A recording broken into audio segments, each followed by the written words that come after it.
Alright, this video is going to be about why you should not buy the new SRAM Force AXS or the new SRAM Rival AXS. Now why is that? It's a surprise, it's been a little bit in the making, but I did it. I spec'd out my Amanda in Force 22.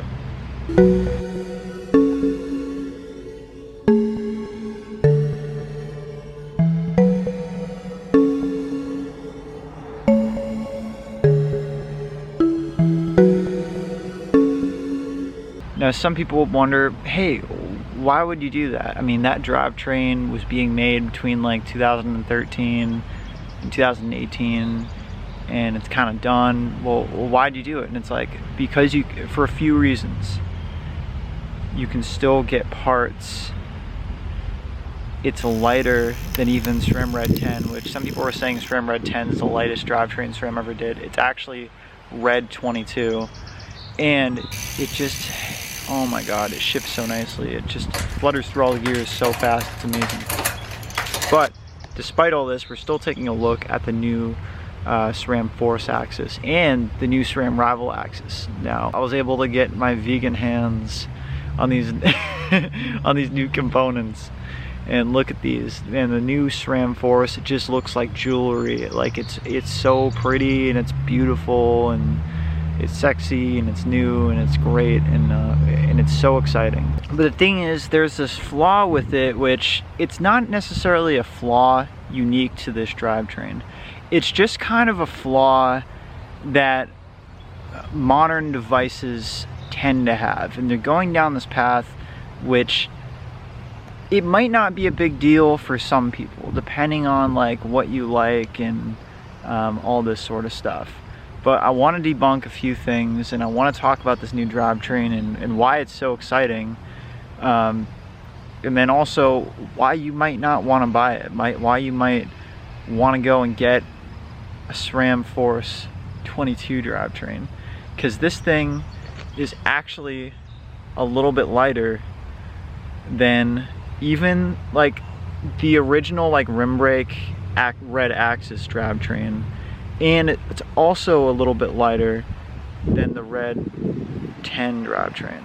Now keep in mind, the Red 10 drivetrain that I had a crankset that wasn't necessarily made for it, that had a Quark power meter in it, but that drivetrain that I had, I kind of did all the math, and I think I did it correctly, but it weighs in at like 2145 grams with all the components that I had. Red AXS weighs in the rim brake version, the first generation Red AXS, not the 11 speed, the 12 speed one, at 2107 grams. Then Force 22, now keep in mind, I don't think I calculated for the right cassette size, although I think I did actually, 2100 grams. So you're beating out Red 10, Red AXS 12 speed, even in the rim brake version. But what you're not beating out is Red 22, which I actually wanted to build with, and that's what that Amanda, like that 11 pound, 12 pound Amanda that came out the SLR10 at one point when they were just trying to see what they could do with weight. That was like super light. That was equipped with the Red 22, and that's like an 1842 gram drivetrain. So that is like super like bling, like really light. So that's really cool. Although both the Rival and the Force drivetrains, these are not lightweight drivetrains. These are heavy. Now keep in mind, compared to other electronic drivetrains, like they're getting better, but the thing is, they're not necessarily made for the same type of build as this Force 22 is. Reason number one why you might not want to buy this drivetrain is if you're looking to do a really lightweight build. You see, the thing is, they're not necessarily as focused on weight as like some of the drivetrains used to be. Like SRAM's thing was, it was always their weight, it was always the lightest, and it might be light compared to other things, but compared to some of these mechanical options that you can still buy and get parts for, they're just not as lightweight. And reason number two why you might want to buy this drivetrain, the whole mechanical tactile feel of this, like just fluttering through all the gears, like on my Amanda, like on the Force 22. I've had Force AXS, the original, like the first 12 speed or actually first electronic force in general, and that felt really good. But this just has this really nice tactile feedback that's hard to replicate. And reason number 3 why you might not want to buy this, the thing is, the Explore version, it's so sick. They have an Explore version. It's very cool. Like if you ride off-road, if you live in like Northwest Maine, if you live in any of like rural New England especially, like, and you do gravel riding, it's really cool. And what SRAM Road does is they split the gap between everything. They have cyclocross, gravel compatibility, road if you want to do a bit of light gravel, and that's really cool. And you can have some really low gears, and I think low gears are really great. That's something you can only really get a 32 cassette. That's like the lowest gear you can get with some of these 22 drivetrains, so that is really cool. But the thing is, I mean, if you're building up a light road bike, you might not necessarily want these. This is more for like your all-road, getting into like your gravel kind of segmentation of it. I mean, look at the levers even. I mean, a lot of people joke that the levers are shaped the same as like the new red levers are shaped like, but they almost look like the GRX shape. I know they're not exactly the same, but there's a little bit of a hint of that. So and that's a gravel drivetrain, so you're getting more toward the gravel segment in this. So that's another thing to think about. I mean, if you're building up a lightweight road bike, you want to be able to adjust all the screws and stuff, that's another thing. I would say the 4th reason, it's like the transmission derailleurs almost.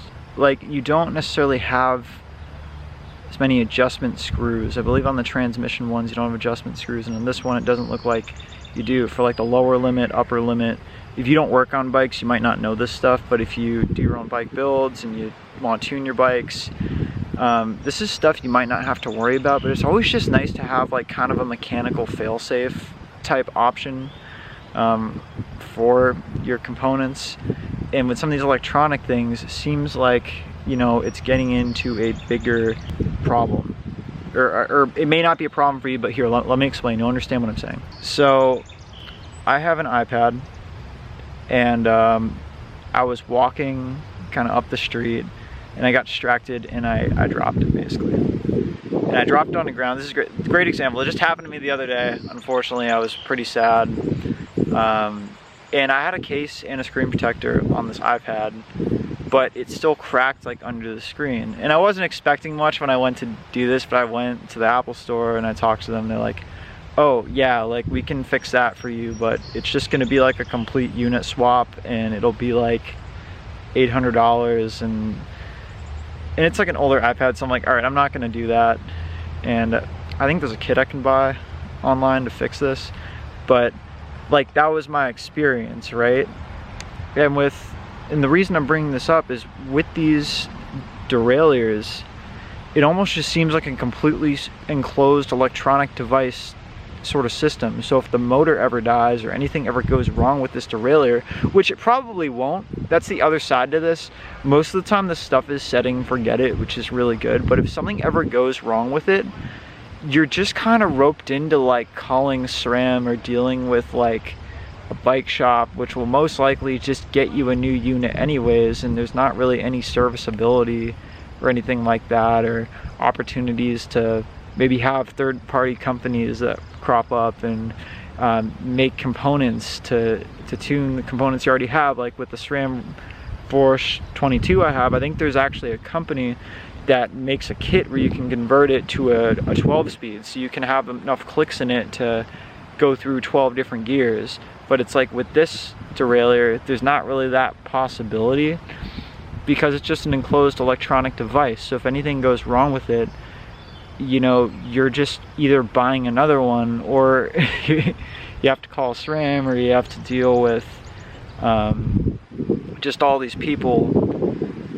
And it probably won't happen, but if it does, it's like this kind of big thing, which I think is too bad. With a lightweight mechanical device like Force 22 or Red 22, it's a lighter system. There are probably parts out there, even if you want to rebuild the derailleur or the shifter, you might even be able to do it, or 3D print parts for it. There's just, and not everybody's going to do that, but it's just, if you're really kind of like an OCD like person that is a weight weenie and likes to build their own bikes up like me, you know, you might not necessarily want this. Or if you just want that peace of mind that if you're on the side of the road in Kalamazoo or something, you can just take out your multi-tool and tune up the limit screws or something, because most likely you'll be fine. But if you're not, you're stuck probably getting a new unit or dealing with some warranty process, like if you have it, to get another one. So it's really cool. Like, it's all exciting when you hold it in your hands. It's really a beautiful piece of machinery, and it's cool they did this with Force and Rival, but for the reasons I just listed, you may not want them. But let me know what you guys think. It's really exciting to have all these new components out and see all the builds that'll be done with them. So I want to know what all you guys have to say about it, but hope you're having a great day and stay vegan.